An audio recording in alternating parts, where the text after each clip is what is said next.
Muito obrigada, Sr. Presidente. Cumprimento os meus colegas deputados, bem como os membros presentes aqui nesta audição, tanto da APAVT, como da DECO, como do Turismo de Portugal. Portanto, a situação é conhecida, uma situação que se arrasta já desde 2020, desta viagem dos finalistas. Compreendemos, e acho que era bom aqui, como ponto prévio, também dizer que a preocupação do PSD não é efetivamente nem pôr em causa o trabalho feito pelo Fundo de Garantia, nem tampouco o desempenho das agências de viagens e das respostas que foram dadas, nomeadamente no seu todo, mas incidir aqui e tentar perceber e explicar,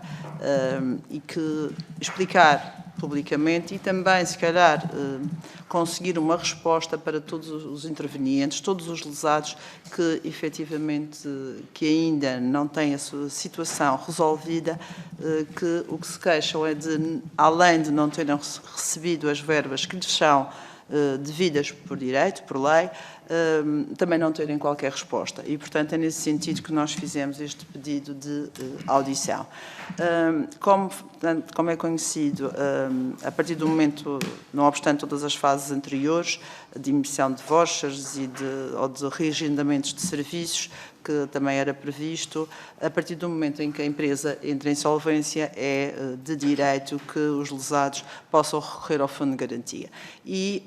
a partir desse momento, a partir de janeiro de 2022, e também sendo conhecido e reconhecido os pagamentos que, entretanto, foram feitos pelo Fundo de Garantia, nomeadamente até a processos da X-Travel, pelo menos pelos dados que foram tornados públicos, a verdade é que ainda persiste, agora, neste momento, 3 anos e meio depois da situação ocorrida, no fundo, o pagamento feito pelas famílias, 3 anos e meio depois, ainda existem mais de 3 mil processos que estão pendentes. Se considerarmos, eu peço desculpa, não tenho dados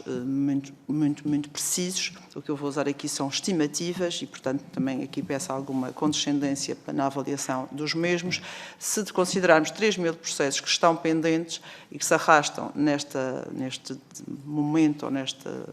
desesperante lentidão de resposta pública, podemos considerar que estão pendentes das famílias portuguesas 1,9 milhões de euros. É, obviamente, e já fui aqui, é reconhecido e acho que é indiscutível que é um direito de todas as famílias que estão prejudicadas desde essa altura, famílias que podemos até considerar, pela análise sumária do extrato das famílias que são atingidas, com famílias até da classe média, e que são atingidas, nomeadamente, pela alteração das condições de vida, o aumento dos bens alimentares e da energia, o aumento das prestações ao banco para pagamento da habitação, que, como sabemos, houve famílias que viram duplicada a sua prestação, também os maiores encargos a nível do alojamento dos estudantes, sempre que estamos a falar de alunos que em 2020 estavam no 12º ano, neste momento é natural que eles estejam, e ao longo destes últimos 3 anos estejam na faculdade, e os pais também têm que suportar os custos acrescidos deste facto. Portanto, ter aqui um crédito ao Estado de 2 milhões de euros destas famílias que têm jovens a estudar é um peso significativo e que, embora possa não ser a dimensão do valor a pagar, possa não ser relevante para muitas das pessoas, para todas estas famílias, todo o rendimento que puder vir, principalmente o que lhes é devido por lei, é importante. Portanto, perante esta realidade, e reconhecendo que é um direito das mesmas,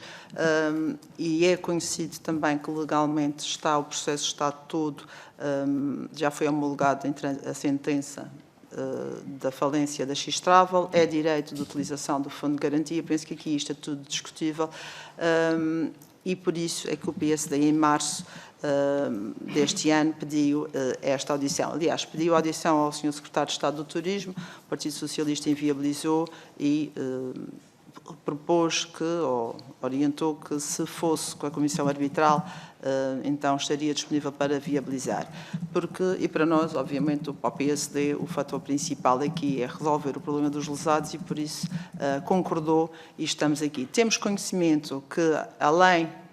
do pedido do PSD, em julho, foi feita uma interpelação ao Fundo de Garantia de uma associação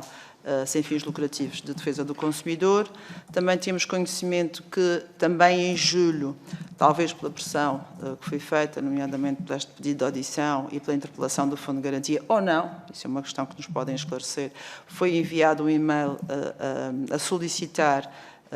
informações com os dados bancários, para a recolha dos dados bancários, mas a verdade é que, posteriormente a esse e-mail, com o pedido de dados para pagamento, tenho aqui como apenas, tenho aqui que 87% dos inquiridos ainda não receberam qualquer valor. Foi registado um fluxo de pagamentos logo a seguir ao envio dos dados bancários, mas depois nunca mais se soube nada e, efetivamente, temos 87% dos inquiridos que não têm nem verbas, nem sequer qualquer feedback. E, portanto, tendo em conta isto, o que eu perguntava aqui aos presentes era, no fundo, quantas nos podem dar, já nos referiram aqui que são 3.800, não é? Quantas pessoas estão, efetivamente, como credoras do Fundo de Garantia ao abrigo deste processo da X-Travel, são mesmo as 3.800 que referiram. Se há ou não algum problema com o fundo, no fundo, com as verbas, com a dotação existente do Fundo de Garantia disponível à data, que possa estar a condicionar os pagamentos em falta. Quantas foram mesmo, quantos contactos ou quantos interlocutores foram contactados para que fosse feito o pagamento, estes e-mails, esta base de dados de e-mails, quantos é que foram, porque é que as pessoas contactadas ainda não receberam, os tais 87%, porque é que não foi seguida nos pagamentos, porque é que não foi seguida, por exemplo, uma ordem cronológica dos pedidos. Há referências que recebem os primeiros números de reclamação e depois os outros não recebem e, portanto, recebem os últimos e depois não recebem os do meio, para tentarmos perceber. E depois, por fim, também aqui perceber quem será o interlocutor para os cidadãos. Isto é, há muitas pessoas que continuam sem resposta, com quem é que elas podem efetivamente falar, nome, e-mail e telefone, para que possam, no fundo, pedir os seus direitos ou reclamar os seus direitos, não obstante esta tentativa que estamos a fazer aqui via parlamentar. Muito obrigada.